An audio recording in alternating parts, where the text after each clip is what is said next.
नमस्ते सदावस्तले मातृभूमि जय हिंद दोस्तों अब भारत पाकिस्तान और चाइना बॉर्डर और यही नहीं म्यांमार बॉर्डर पर भी ऑब्जर्वेशन सिस्टम लॉरेस को लगाने जा रहा है, जो कि बेहद जरूरी हो गया है। इसीलिए भी जिस तरीके से ये जो चाइनीज है वो भारतीय सीमा के अंदर घुस जाते हैं और हमें पता भी नहीं चल पाता है, ठीक इसी तरीके से पाकिस्तान की तरफ से भी आतंकी घुसपैठ करने की कोशिश करते हैं।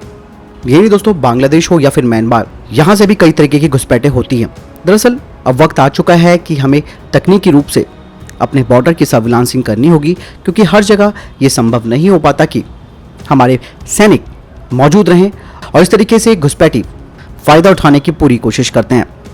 ऐसे में जो एक इन्हांस ऑब्जर्वेशन सिस्टम है वो बेहद कारगर होने वाला है बॉर्डर सिक्योरिटीज़ के लिए। हाल ही में मिनिस्ट्री ऑफ डिफेंस के डिफेंस पैनल ने सीमा सुरक्षा बल यानी कि बीएसएफ और आईटीबीपी जो कि अग्रिम सीमा चौकियों पर मौजूद रहते हैं, उनके लिए इस तरीके की तकनीक की आवश्यकता को मंजूरी दे दी है।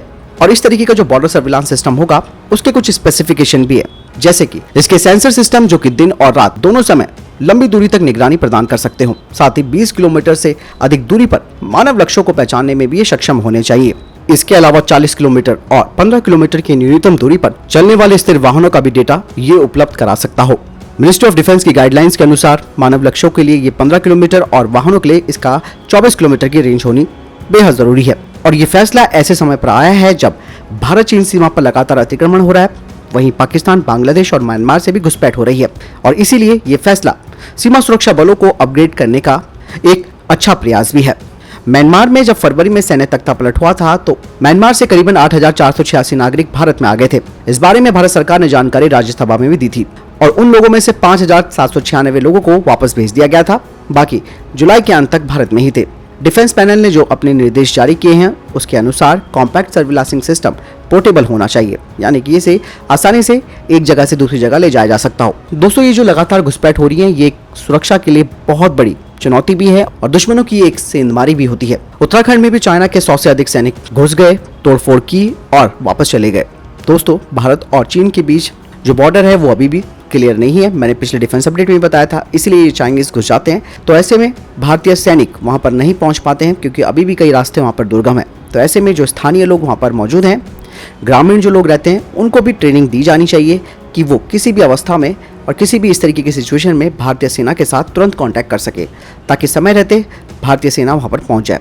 इसीलिए वहाँ के स्थानीय लोगों पर फोकस करना बेहद ज़रूरी भी हो जाता है, क्योंकि हम अगर सर्विलांसिंग सिस्टम भी लेते हैं तो वो भी एक सीमा तक ही काम करेगा, लेकिन हर जगह ये संभव भी नहीं है। इसीलिए आपने देखा होगा कि चाइनीज़ अक्सर जो भारत के बॉर्डर से लगे गांव हैं उनमें घुसपैठ करने की कोशिश करता है, वहाँ के नागरिकों को भारत के खिलाफ भड़काता है। तो ठीक इसी तरीके का प्रोसेस भारत को भी करना चाहिए अपने बॉर्डर वाले इलाकों में, चाहे वो उत्तराखंड हो या फिर अरुणाचल प्रदेश। दरअसल लद्दाख से लेकर अरुणाचल प्रदेश तक चीन के साथ भारत की 3,488 किलोमीटर लंबी LAC है और इसकी सुरक्षा की जिम्मेदारी ITBP और भारतीय सेना के पास है। वर्तमान में LAC के साथ ITBP के 180 चौकियां चालू हैं, जिनमें से प्रत्येक में लगभग 100 सैनिक होते हैं। और ITBP काफी लंबे समय से अपनी गश्त में और ज्यादा सुधार के लिए लॉरेस और UAV सिस्टम को अपग्रेड करने की मांग भी कर रही है। और अब फाइनली मिनिस्ट्री ऑफ डिफेंस के इस पैनल ने मंजूरी दे दी है इस तरीके के जो long range reconnaissance and observation systems हैं, यानी कि लॉरेस हैं, उनके लिए। अच्छा फैसला है, लेकिन थोड़ा सा देर में आया है। आपको क्या लगता है कमेंट सेक्शन में लिखकर जरूर बताएं। मिलता हूं नई वीडियो के साथ, ख्याल रखिएगा अपना। नमस्कार, जय हिंद, वंदे मातरम।